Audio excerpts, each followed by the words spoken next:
Over the weekend, President Ruto angered very many Kenyans when he hinted at not handing over power even if he loses. Here's a tip. Watu wengine hawana mpango, musipoteze na we cannot hand over to people hawana mpango. Ati mpango yao Ruto must go. Sasa Ruto must go itakusaidia na nini? And here's Gachagwa's rapid response. Nimesikia Kasongo amesema akiwa huko Western Kenya ati ya kwamba akishindwa hata handover kwa watu ambaye hawana plan. Wacha nikuambie Kasongo, umefanya mzuri kukubali utashindwa. Hapo umepata. Si ndio? Pahali umeangukia Kasongo. There is no provision of handing over in the Kenya Constitution. What there is assumption of office. Hatuhitaji wewe kwa rais mpya ambaye atachaguliwa na Wakenya kuchukua ofisi. Kasongo aende asiende? Aende asiende? Now in this video, I want us to look into why Ruto's handover remarks are of little or no consequence ahead of 2027. And with no further ado, let's get after it. Now the first reason is this. In Uhuru Kenyatta's final year in power, he stood on top of a vehicle and told Kenyans that, hey, I am not going to allow people who are going to destroy this country to inherit the government of Kenya. And after saying all that, and he said it quite a number of times, eventually, the same people he didn't want to take over the reins of power took over the reins of power. So Ruto should learn from his predecessor. You cannot dictate who will sit on the throne. That power is with the people. In fact, just to jog the president's memory and that of his cabal, here's the tip. Na ndipo mimi nasema, mimi haja yangu, wengine wanawaambia Uhuru anataka kutawala. Mimi najua mwaka ujao mimi naenda nyumbani. Mimi sina shida na hiyo. Sina shida.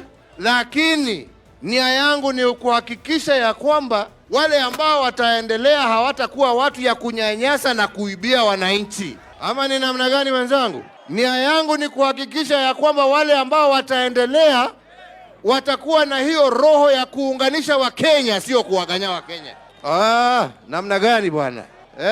So Uhuru couldn't install Raila, and Ruto most definitely cannot install himself. You cannot say hatuwezi handover kwa wale hawana plan. That is up to the people. The people will see that this one has a plan, this one doesn't have a plan, huyu ni hivi, huyu ni hivi. And even if we say the opposition doesn't have a plan, if we do a survey now, will Kenyans be of the opinion that the incumbent government has a plan? I don't think they will. They've done away with university funding. They want to do away with free primary education. They're imposing taxes left, right, center with little to no return. But that's another story for another day. The main point here is that no sitting president can dictate who will sit on the Iron Throne, whether they wish it for someone else or they wish it for themselves. It all starts with the people. Now, the second reason why Ruto's remarks are of no consequence is because stealing elections in 2027 will be impossible. Reason being, the polling station is final. The IEBC commissioners will just be flower girls tallying the final results alongside other Kenyans and possibly international observers. So mambo ya kupanga namna hii haiwezekani tena. Not to mention, if you lose by a 3 million gap, how do you subsidize such a huge margin? You can't. And the third reality check for the president is that the days of imperial presidencies in Kenya are over. They ended with Moi. As of today, we live in a country where the judiciary is somewhat free. They nullified the 2017 general election, and if Ruto and team try anything fishy, or even the opposition for that matter, the judiciary will be there with a reality check of their own. So that talk of siwezi wachia mtu fulani ama kikundi fulani, it is null and void. It is not applicable in Kenyan politics. 2022 proved it. And in fact, the biggest beneficiary of that status quo of the country is William Ruto, because we no longer have imperial presidencies where the president can say huyu ndo ataongoza. That is how Ruto became president, and he wants to impose the same thing that his predecessor could not impose. Anyway, let's see what Kenyans on X have to say about this fiasco, and I quote, Kenyans for Kenya said, childish, wet dreams from a failed president. Power donated to you cannot be held back through any form of force. Jeff posted a very interesting video which I'll play for you.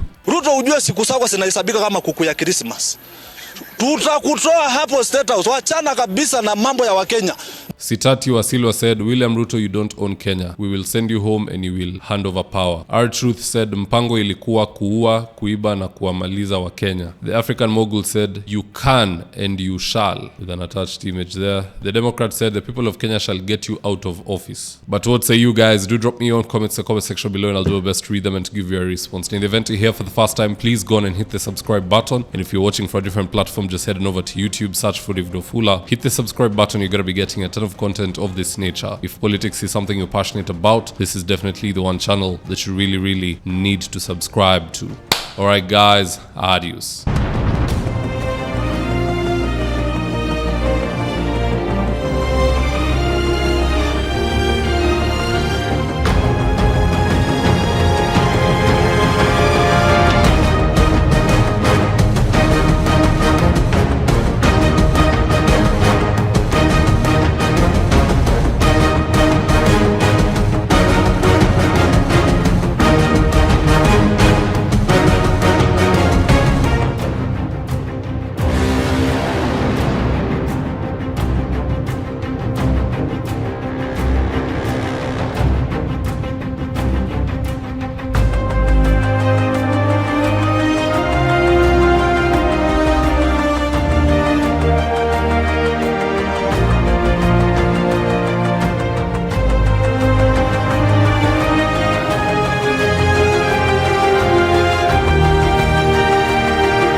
Thank you for choosing David Wafula as your primary news platform.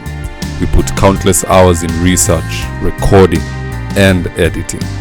By showing up each and every day to watch our videos, you encourage us to generate more videos for the viewers. We are on a mission to inform, educate, and build a better tomorrow. To our thousands of followers in a world full of presidents, kings, and queens, you are the real gem. Adios.